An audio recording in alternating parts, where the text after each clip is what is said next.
Hər kəsə salam, ümid edirəm ki, hər biriniz yaxşısınız. Mən Gülər Şahməmmədova. Bu gün sizinlə birlikdə tevrə mövzusuna baxacağıq. Hansı ki, bu mövzu 5-ci, 6-cı sinifləri əhatə edir. Mövzumuza keçməmişdən əvvəl, yəni izahımıza keçməmişdən əvvəl istəyərdim ki, sizlərlə bir məlumat paylaşım. Hansı ki, ekranda da görürsünüz. Fərdi və ya qrup şəklində onlayn dərslər üçün ətraflı məlumat almaq istəyirsinizsə, maraqlanırsınızsa, ekrandakı nömrə ilə əlaqə saxlaya bilərsiniz. Elə isə gəlin bugünkü mövzumuza başlayaq. Mövzumuzun adı çevrədir. Nədir çevrə? Müstəvi üzərində verilmiş O nöqtəsindən bərabər məsafədə olan nöqtələr çoxluğunun əmələ gətirdiyi həndəsi fiqura biz çevrə deyirik. Yəni burada ekranda gördüyünüz bu fiqur bizim çevrəmizdir və çevrəmizin mərkəzi həmin bu O nöqtəsidir. Burada qeyd etdiyim kimi və həmin bu O nöqtəsindən eyni qədər məsafədə bir çox nöqtələr, baxın bu əslində düz xətt o qədər sıx nöqtələrdən ibarətdir ki, nöqtələr yəni o qədər sıxdır ki, bir əyri əmələ gətirib, bir xətt əmələ gətirib, yəni onlar birləşiblər. Həmin o nöqtələr çoxluğunun əmələ gətirdiyi bir fiqura biz çevrə deyirik. Və burada qeyd etdiyimiz O nöqtəsi, bu nöqtə bizim çevrəmizin mərkəzi adlanır. Və qeyd edeyim ki, çevrənin istənilən nöqtəsi onun mərkəzindən bərabər məsafədədir. Zaten biz çevrənin tərifini verərkən də qeyd edirik ki, O nöqtəsindən bərabər məsafədə olan nöqtələr çoxluğuna çevrə deyirik. Ona görə də həmin çevrəni əmələ gətirən nöqtələr hamısı mərkəzdən bərabər məsafədədir. Və biz burada çevrədə yeni bir anlayışla tanış oluruq. Hansı ki, bu anlayışın adı radiusdur. Nədir radius? Deyirik ki, çevrənin mərkəzini onun hər hansı bir nöqtəsi ilə birləşdirən parçaya biz çevrənin radiusu deyirik. Tutaq ki, çevrə üzərində hər hansı bir nöqtə götürmüşük və bu nöqtəmiz M nöqtəsidir və çevrənin mərkəzi ilə həmin bu M nöqtəsini birləşdirən parçaya biz radius deyirik. Misal üçün, burada bir N nöqtəsi götürmüşük və mərkəzlə N nöqtəsini birləşdirən parçaya biz radius deyirik. Radius. Və qeyd edeyim ki, radius kiçik R hərfi ilə işarə olunur. Kiçik R hərfi ilə işarə olunur. Yəni, bunların hər biri bizim radiuslarımızdır. Daha sonra diametr anlayışı. Ekranda diametr görürsünüz. Nədir diametr? O nöqtəsindən, yəni çevrəmizin mərkəzindən keçməklə çevrənin istənilən iki nöqtəsini birləşdirən parçaya biz diametr deyirik. Misal üçün, mən şəkildə M və N nöqtələrini götürmüşəm. Bu iki nöqtəni birləşdirən parçaya, amma mütləq şərtimiz var ki, mərkəzdən keçsin. Mərkəzdən keçsin. Mərkəzdən keçmək şərti ilə çevrənin istənilən iki nöqtəsini birləşdirən parçaya biz diametr deyirik. Misal üçün, burada hər hansı bir K nöqtəsi, burada isə L nöqtəsi götürürəm. KL xəttimiz, daha doğrusu parçamız, KL parçamız diametrdir. Və diametri də kiçik D hərfi ilə işarə edirik. Kiçik D hərfi ilə işarə edirik. Və əgər fikir verirsinizsə, belə bir nəticəyə gəlmək olar ki, əgər OM parçası radiusdursa, ON parçası radiusdursa və MM parçası ümumilikdə diametri əmələ gətirirsə, deməli diametr iki dənə radiusun birləşməsindən əmələ gəlir. Yəni, biz deyə bilərik ki, diametr bərabərdir 2R-ə. Daha sonra növbəti başlığımızda biz çevrənin uzunluğu anlayışı ilə tanış oluruq. Nədir çevrənin uzunluğu? Biz çevrənin uzunluğunu C hərfi ilə işarə edirik və uzunluq düsturumuz 2πr-dir. 2πr və yaxud da biz demişik ki, D bərabərdir 2R. Gətirib düsturumuzdakı bu 2 vurulsun. R-in yerinə D yazırıq və dp əmələ gəlir. Bu iki düstur bizim çevrəmizin uzunluq düsturudur və burada fərqindəsinizsə biz pi ilə tanış oluruq. Bu işarənin adı pi'dir. Və pi-nin biz təxminən qiymətini, təqribi qiymətini 3,14 götürürük. Təbii ki, bu bəzən misaldan da misala dəyişir. Bəzi misalların şərtində bizə pi-ni 3, bəzi misalların şərtində pi-ni 3,4 verir. Bəzən isə ümumiyyətlə pi-nin qiymətini vermir, cavabları pi-li verir. Və pi nədir deyə soruşarsınızsa, pi istənilən çevrənin uzunluğunun onun diametrinə olan nisbətidir. Yəni çevrənin uzunluğu PD-ni götürək və yaxud 2pi yeri götürək. Fərqi yoxdur, ikisi də düsturdur. PD-nin diametrə olan nisbətindən biz bilirik ki, kəsr eyni zamanda da nisbət deməkdir. İxtisarımızı apardığımız zaman pi əmələ gəlir. Yəni diametrin, daha doğrusu çevrənin uzunluğunun diametri olan nisbətindən biz pi-ni əldə etmiş oluruq və bu şəkildə də işarə olunur. Burada kiçik sadə bir misal vermişəm. Misal üçün deyir ki, çevrənin radiusu 4 sm olarsa çevrənin uzunluğunu tapın. Bizə radiusu 4 sm verir və çevrənin uzunluğunu soruşur. Biz bilirik ki, uzunluq düsturumuz S bərabərdir 2pi r-dir. Gətirib yerinə qoyuruq hər şeyi. 2 düsturumuzdadır. Pi-ni bizə verməyib. Pi-ni olduğu kimi yazırıq. R-imiz isə 4 verib. Yəni cavab olur 8pi. Deməli, çevrənin uzunluğu 8pi imiş. Daha sonra biz çevrədə vətər anlayışı ilə tanış oluruq. Nədir vətər? Çevrənin istənilən iki nöqtəsini birləşdirən düz xətt parçasına biz vətər deyirik. Misal üçün bizim çevrəmizdə istənilən iki nöqtə, tutaq ki, A, B nöqtəsini birləşdirən düz xətt, MN nöqtəsini birləşdirən düz xəttə biz vətər deyirik. Diametrlə vətəri qarışdırmayaq. Niyə görə?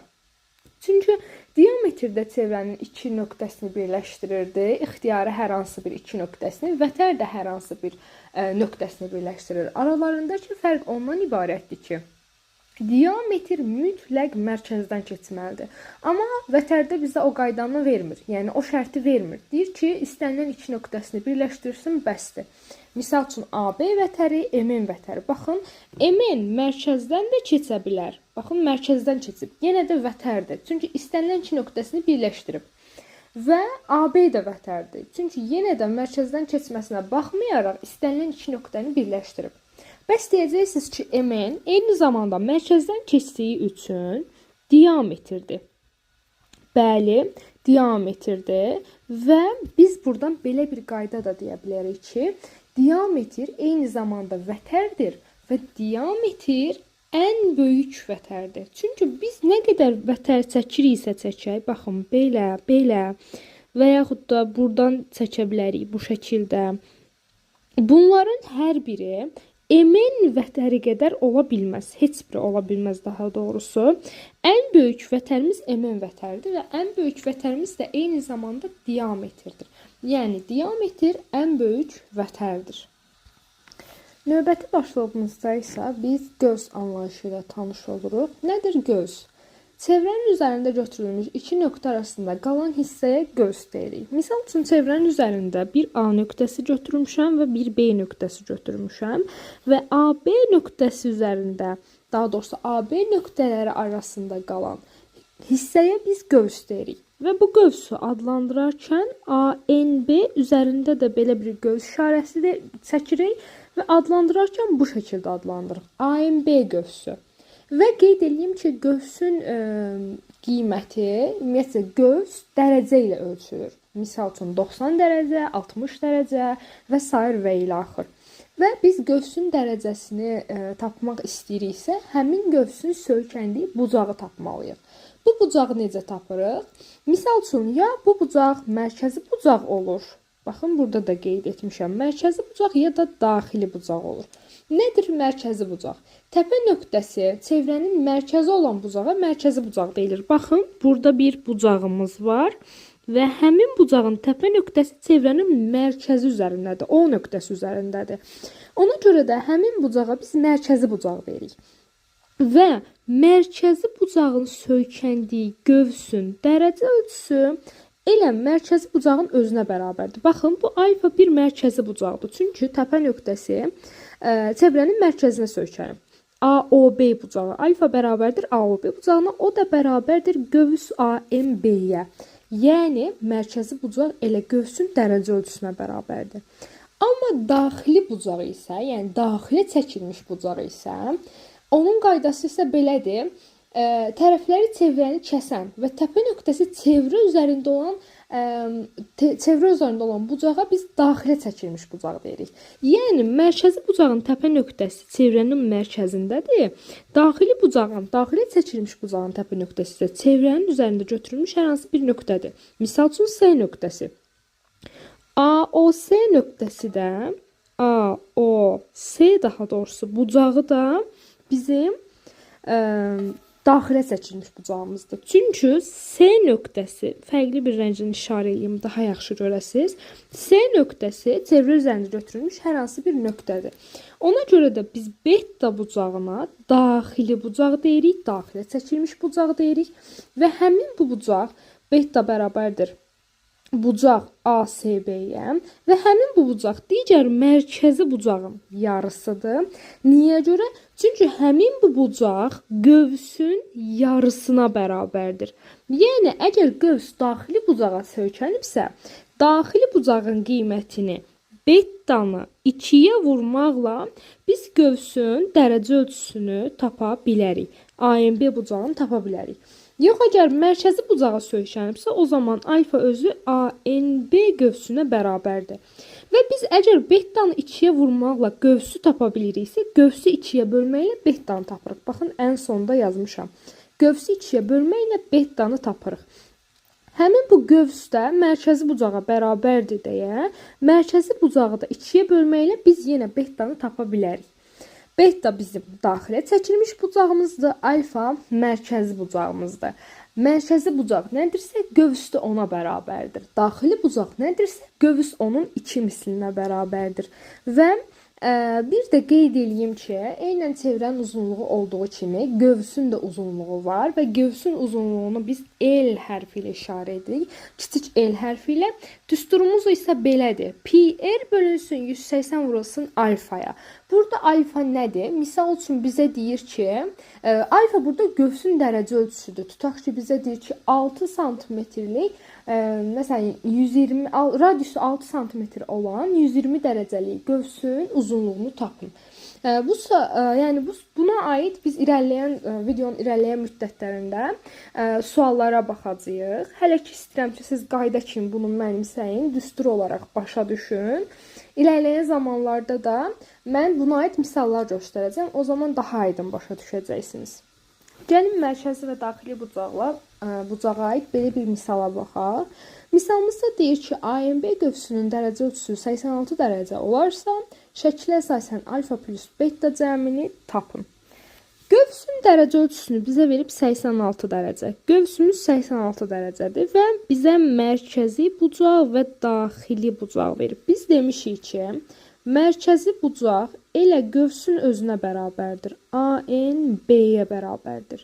Daxili bucaq isə ANB-nin yarısına bərabərdir. ANB-nin yarısına. Yəni alfa ilə qövsün özünə 86 dərəcəyə bərabərdir. Beta isə 86-nın yarısına, yəni 43-ə bərabərdir. 43 dərəcə. Bizdən isə bunların cəmini soruşur. Yəni 86 plus 43 dərəcəni soruşur. Bu isə eləyir 129 dərəcə. Demək ki, alfa ilə betanın cəmi 129 dərəcəymiş. Növbəti başlığımızda isə biz toxunan anlayışı ilə tanış oluruq. Nədir toxunan? Toxunan çevrə ilə bir ortaq nöqtəsi olan düz xəttə deyilir. Misal üçün, bu bizim bir çevrəmizdir. Çevrəmizin O mərkəzi var və çevrə ilə yalnız bir ortaq nöqtəsi. Baxın, hansı ki o nöqtədə bu nöqtədir. Tutaq ki A nöqtəsi. Çevrə ilə yalnız bir ortaq nöqtəsi olan düz xəttə biz çevrənin toxunanı deyirik. Və toxunanla bağlı belə bir qayda öyrənirik ki, tutaq ki bizim AO radiusumuz var və həmin bu AO radiusu perpendikulyardır bizim toxunanımıza. Tutaq ki toxunanımızı da A toxunanı adlandıraq. A toxunanına perpendikulyardır. Və yaxud da gəlin kiçik A hərfi ilə işarə eləyək həmin bu toxunanı. Çünki toxunan bir düz xəttdir və biz düz xəttləri kiçik hərflərlə işarə edirik. AO OA radiusumuz perpendikulyardır A toxunanına. Həmişə radius toxunana perpendikulyar olur. Və bu növbəti şəkildə isə, siz bir nöqtədən, hər hansı bir tutaq ki A nöqtəsindən çevrəyə 2-dən toxunan görürsünüz. Bu B nöqtəsində toxunub, bu isə C nöqtəsində toxunub çevrəyə. 2-dən toxunan görürsünüz. Və biz belə bir şey deyirik. Deyirik ki, çevrə xaricindəki hər hansı bir nöqtədən, baxın, çevrə xaricində bir A nöqtəsi götürmüşük və A nöqtəsindən çevrəyə yalnız 2 toxunan çəkmək olur. Onları da şəkildə görürsünüz. Misal üçün, mən belə çəkmək istəsəm, bu artıq toxunan olmayacaq. Niyə görə toxunan deyil? Çünki çevrə ilə baxın, bir burada ortaq nöqtəsi var, bir də burada ortaq nöqtəsi var. 2 ortaq nöqtəsi varsa, bu artıq toxunan deyil. Yalnız 2 toxunan çəkmək olur.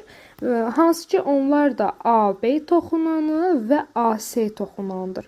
Bir də yadınızda saxlayın ki, həmin bu 2 toxunanlar həmişə bir-birinə bərabər olur.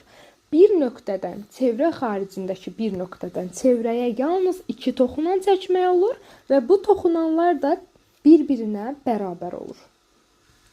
Biz dedik ki, çevrə ilə bir ortaq nöqtəsi olan düz xəttə toxunan deyilir. Bəs çevrə ilə 2 ortaq nöqtəsi olsa bu həmin düz xəttin, o zaman deyirik ki, düz xəttimizin çevrə ilə 2 ortaq nöqtəsi varsa, o zaman bu düz xəttə biz kəsən deyirik. Kəsən çevrə ilə 2 ortaq nöqtəsi olan düz xəttə deyilir. Misal üçün, bu bizim çevrəmizdir və çevrəmizdə O mərkəzi qeyd edirik və A və B. Çevrə, düz xətt çevrəni həm A, həm də B nöqtəsində kəsib. Demək ki, 2 nöqtədə kəsdiyinə görə biz AB-yə kəsən deyirik. AB-yə kəsən deyirik və kəsənlə bağlı bir qayda öyrənəcəyik. Hansı ki, biz toxunanda da qayda öyrənmişdik. Toxunanda nə deyirdik? Deyirdik ki, çevrə xaricindən çevrəyə, çevrə xaricindəki hər hansı bir nöqtədən çevrəyə 2 toxunan çəkmək olur və bu toxunanlar bir-birinə bərabər olur.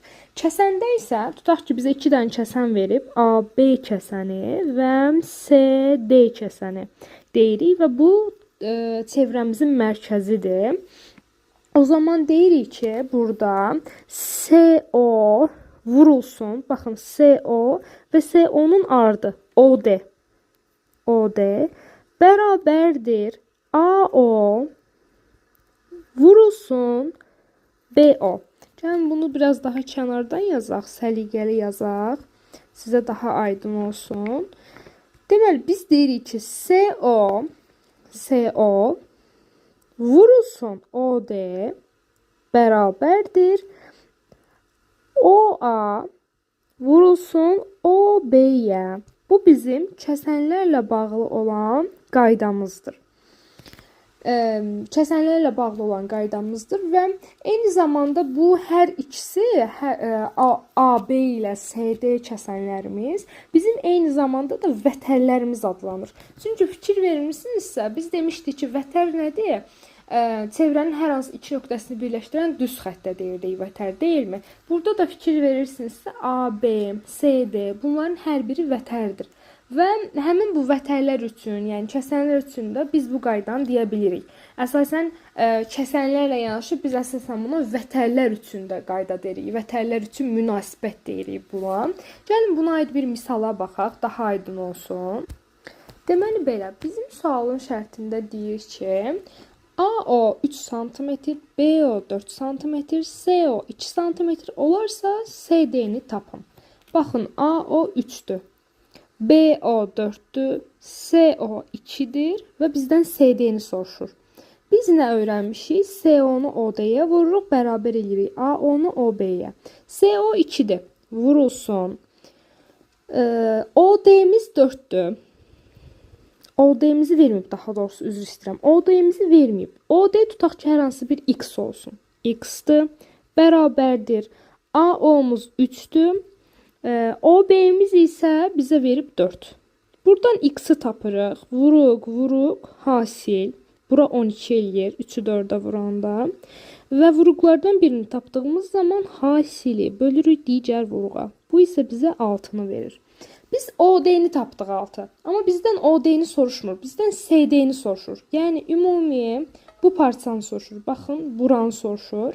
Və buranı tapmaq üçün də CD bərabərdir. CO 2-dir. OD isə 6-dır.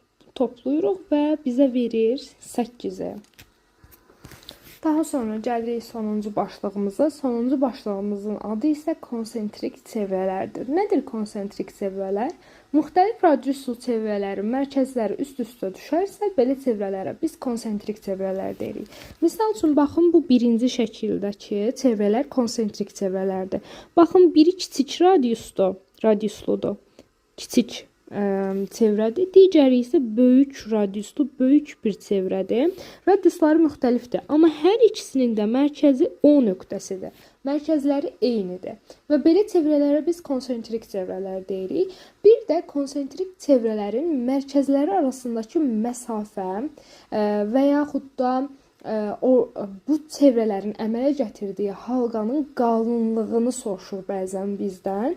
Baxın, bu çevrələr arasında qalan hissəyə, baxın, hansı ki bu hissəyə, kiçik çevrə ilə böyük çevrə arasındakı qalan hissəyə biz qalınlıq deyirik və qalınlığa kiçik D hərfi ilə işarə edirik.